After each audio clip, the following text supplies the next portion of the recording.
This is a story told by Klavdiya Efremovna Kalugina.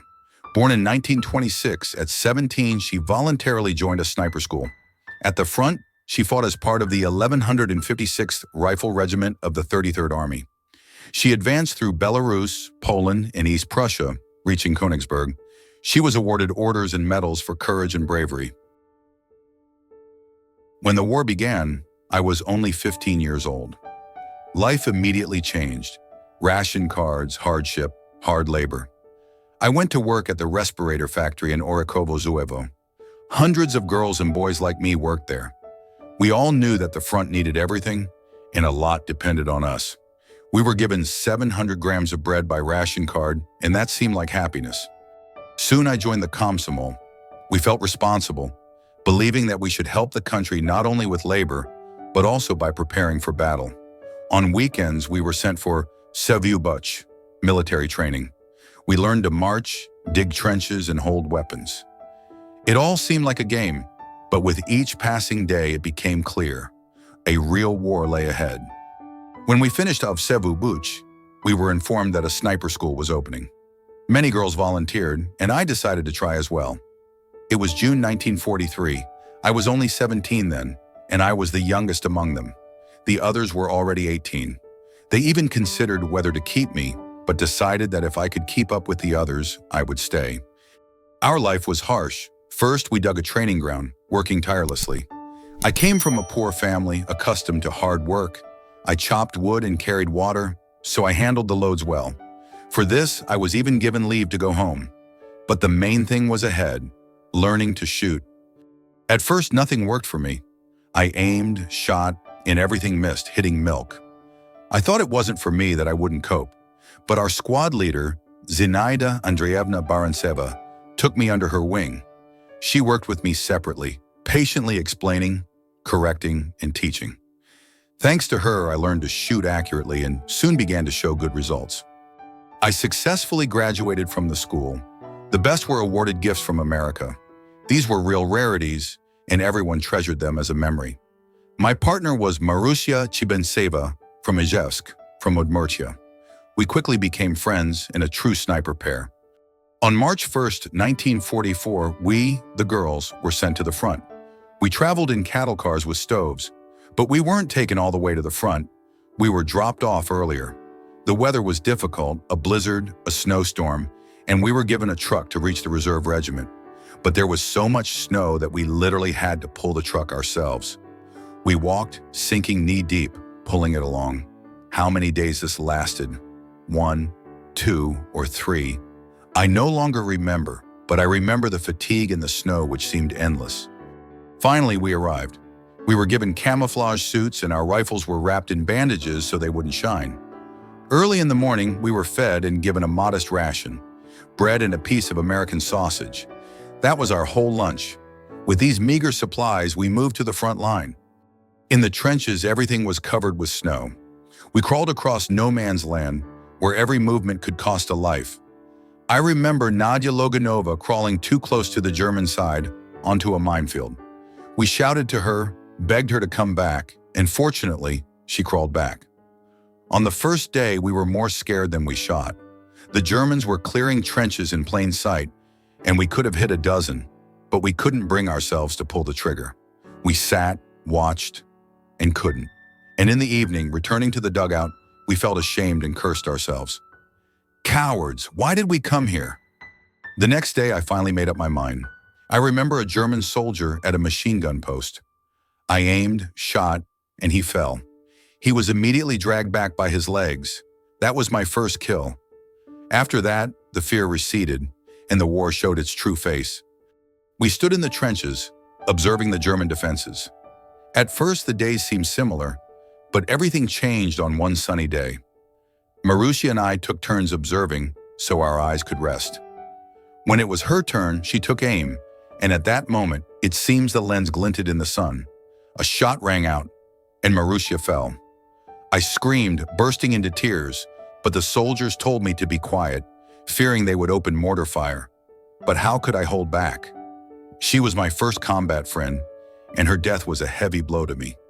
We buried her near Orsha, in a field where many flowers grew. Later, her grave was moved closer to her hometown.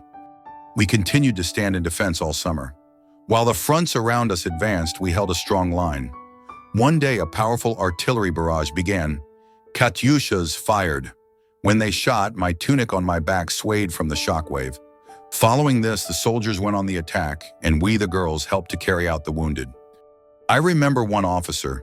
He had a small suitcase, and we urged him to leave it behind to make it easier to carry, but he refused. Only after the war did I learn that he had a small violin in that suitcase. For its sake, he was willing to endure anything, just not to leave it on the battlefield. As darkness fell, we were gathered in the trench. There were few people left, mostly girls and drivers. We were told to carry out as many wounded as we could. We couldn't carry everyone, and those who remained were later finished off by the Germans with bayonets. We heard their screams, terrible, unbearable. That night remained in my memory forever. Our unit moved on, and the Dnieper lay ahead. The Germans held their defenses firmly, and every step was hard-won. I remember being sent on the attack and told to eliminate the machine gunner and sniper who prevented our soldiers from raising their heads. We aimed, and after our shots, they fell silent. Thanks to this, our soldiers were able to advance. Crossing the river was difficult. We were among the last to get into the boat, and it overturned. We ended up in the water, soaked to the bone, and barely managed to retrieve our rifles. The scene is still vivid in my mind. Heat, dust, and wounded everywhere. Next to me was the regiment's chief of staff, Alexei Titayev. His cap with its bright band immediately gave him away, and a German shot ended his life. He turned blue and fell before my eyes. Carrying the wounded was agonizingly difficult. I remember one soldier with an abdominal wound. I tried to lift him, and his intestines immediately spilled out. I froze, not knowing what to do, and called for a medic. Another soldier's arm was already stiffening, and he was dying, clutching tightly to the hand of a girl who had crawled up to him. These scenes haunted us in dreams and waking life. At some point, the regiment commander Erdyukov hit a captured German with his rifle butt. It turned out to be a Vlasovite, his neighbor from home. He killed him without hesitation. We saw a lot back then. Blood, death, betrayal. My friends were wounded. Tatiana Fyodorova, Irina Grasheva, Marusia Gulyakina. I was concussed. My tunic was riddled with holes. My hearing was gone. But I didn't go to the medics. Where there were no arms, no legs, where blood was all around, my ailment seemed like nothing. After the Dnieper, we found ourselves on Polish soil. There we were caught in a horseshoe, not a full encirclement, but with almost no way out. We moved very quietly, trying not to make a sound. Shovels, mess kits, all metal items we wrapped in rags so they wouldn't clink. Step by step, we managed to get out. The journey was long and arduous. We were transferred to the Leningrad front, and all this time German planes bombed the roads. One day an aerial battle erupted above us. The sky roared and shrapnel rained down. We lay on the ground, covering our heads with our hands, praying that at least something would survive. We slept wherever we could, most often directly on the snow in quilted jackets. We froze to numbness. To warm up, the accordion player offered to dance. Once we found an empty house. Everyone lay down, but there was no room left for me. A trough for cabbage stood in the corner, and I, small and thin, squeezed into it. It was terribly uncomfortable to sleep. If you turned your leg or arm, you immediately bumped into a neighbor. In the morning, someone got up, and I moved to their spot, managing to doze off for a bit, but soon it was reveille again. Soon we reached the Baltic Sea. A German steamer was burning on the water, and the fire reflected in the waves. The German defense line ran right along the shore. Our units tried to advance, but the penal battalions went first. They were laid down in whole rows. When the wind blew from that field where their bodies lay, it was impossible to breathe. Fierce battles took place near Königsberg. We were in defense. We were no longer given active participation in attacks, but the terrible picture of those fields remained forever in my memory. When our troops took Königsberg, a new life began for us. Not attacks, not heavy battles, but defense. A sniper is primarily needed in defense, and by the end of the war, we were almost never sent into offensives. We sat in the trenches, observed, sometimes shot, but more often just waited. Then came Victory Day. But it didn't reach us immediately. For several days in a row, columns of German prisoners passed by. There were so many of them that it seemed the stream would never end. We stood in the trench and watched them march in formation, exhausted, defeated. We ourselves did almost nothing during those days. Just ate, slept, and watched them. Later, we were all taken to the forest. The war was over, but military discipline remained. Reveille was early, and there was nothing special to do. So that we wouldn't be idle, we were ordered to clean paths, make curbs, anything to keep us busy all day. After months of fighting, this work seemed almost strange, but we still followed orders. That's how we met the end of the war. In sniper school, we were taught everything that could be useful at the front. We studied tactics, learned to shoot from different positions, and how to camouflage ourselves to become part of the terrain and be invisible.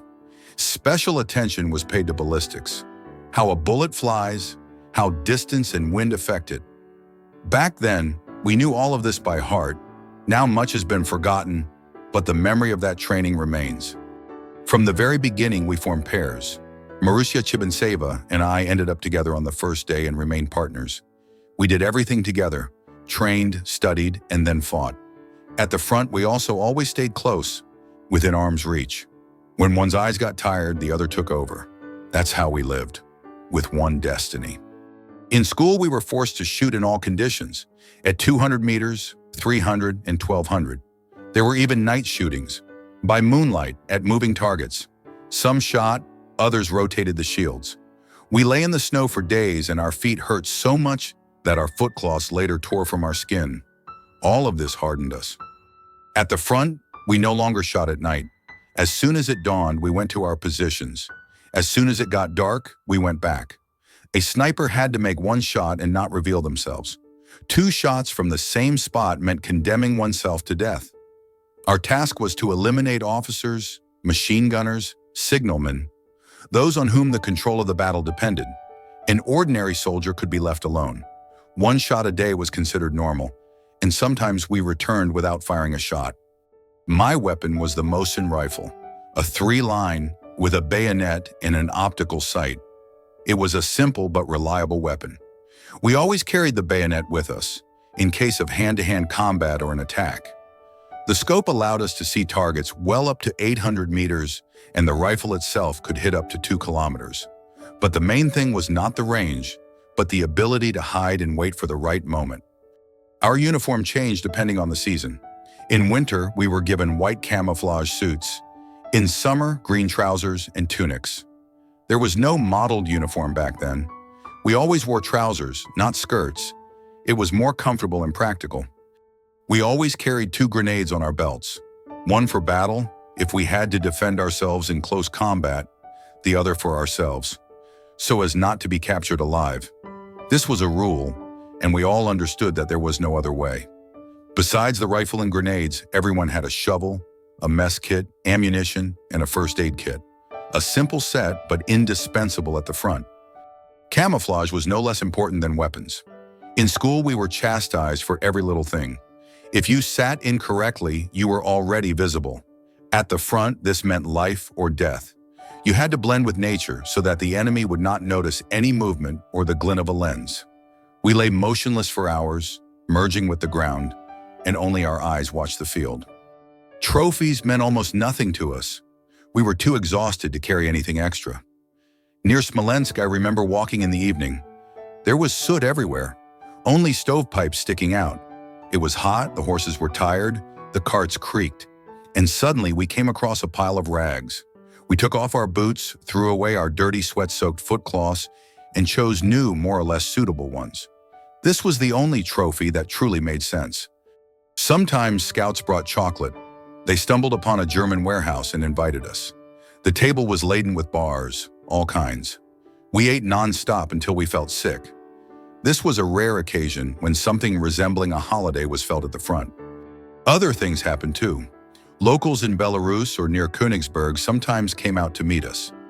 I remember walking down a road, and a man and his wife came towards us, carrying milk. The girls were afraid.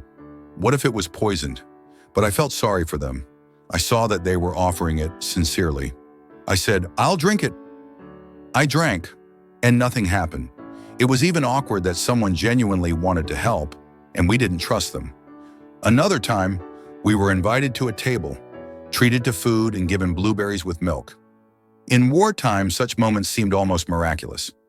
Sometimes we received parcels. I once got one from a train engineer. The commander immediately took a bottle out of it and gave the rest to me. That's how it always was. Alcohol was taken, food was left. But even this brought joy, as frontline food rarely pleased with variety. Losses came one after another. We buried friends with whom we shared bread, cold, and gunfire. Each death echoed with emptiness in our souls. I particularly struggled with the death of my first partner, Marusia Chibantseva. Her death was a turning point for me. It was as if I lived on for two. Marusia often had premonitions. She might say, "Today I don't feel like going to my position," as if something is wrong. But she never asked the commander for permission to stay back. That day she also didn't want to go out, and it was then that she was gone. Since then, I've often recalled her words. No matter how many years pass, the feeling that fate decided everything for us remains with me. Every new loss wounded as deeply as the first. Friends died from bullets, from shrapnel, from mines.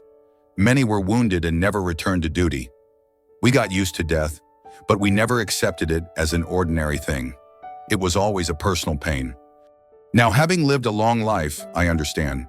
I live not only for myself, but also for those who remain there. For every friend who did not see a peaceful sky, who did not return home. And this thought is always with me.